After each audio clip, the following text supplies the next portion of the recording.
کابل ښاروالۍ د پلازمېنې په بېلابېلو سیمو کې د سړکونو د رغولو چارې پیل کړي دي.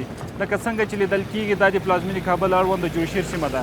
په دې سیمه کې هم کابل ښاروالۍ د یو سړک د رغولو چارې پیل کړي دي. کابل ښاریان وایي په دې او ورته نورو سیمو کې د سړکونو د جوړولو چارې په ځنډ سره روانې دي. دوی له کابل ښاروالۍ غواړي چې د یادو سړکونو د جوړولو کارونه چټک کړي څو په لارو کې د ګڼې ګوڼې مخه ونیول شي او خلک پر وخت خپلو موخو ته ورسیږي. د کابل ښاروالۍ له لوري په پلازمېنه کابل کې د سړکونو جوړولو چارې دا د جوشیر سړک دی چې له 10 افغانانو وروسته د دې سیمې په تېرېدو د همزنګ ته رسیږي. د کابل یو شمېر اوسېدونکي وایي د یاد سړک چارې شاوخوا 2 کاله کېږي پیل شوي خو لا یې هم کارونه په ځنډ روان دي. دوی د کابل ښاروالۍ غواړي چې په ښار کې د سړکونو جوړولو کارونه چټک کړي تر څو په لارو کې د ګڼې ګوڼې مخه ونیول شي او خلک پر وخت خپلو موخو ته ورسیږي. تقاضای ما از دولت همی است که سرک به مدت 2 سال 2.5 سال میشه که همین رقم است. تقاضای ماست که همین سرک زودتر جور شود از خاطر که گریبار زیاد است، مصرفاتی زیاد است، نمیشه مشکلات مالی اقتصادی پیش میاد دیگه.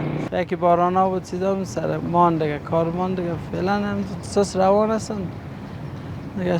دولت هم تقاضا داریم که اینجا زود جور شه به خاطر این خاکباد دیگه بیروبار مردم هم کم شه دیگه که مردم زود به کاروبار خود برسه. له بل لوري د کابل ښاروالۍ استازی امید راډیو ته وایي د همحال په پلازمېنه کابل کې تر 3 ډېرې پروژې تر کار لاندې دي چې له اړوند شرکتونو سره د تړون له مخې ترسره کېږي او اجازه نه ورکوي چې په سرعت سره دقت له پامه وغورځوي.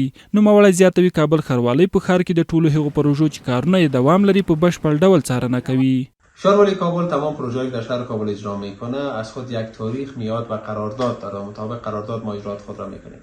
البته در برخی پروژه ها شهرولی کابل به دلیل دقت بالایی که داره اجازه نمیده که شرکت ها به خاطر سرعت زیادی که دارن دقت زیر سوال بره و ما مشخصا تمام موارد را مطابق با قراردادی که وجود داره چک میکنیم.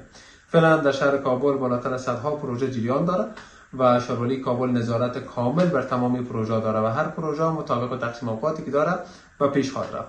د یادونې وړ ده چې د کابل ښاروالۍ له لوري په ښار کې د سړکونو جوړولو سربیره د پلي تګ کوونکو لپاره د هوایي پلونو ترڅنګ د څو لویو نورو پلونو جوړولو چارې هم روانې دي.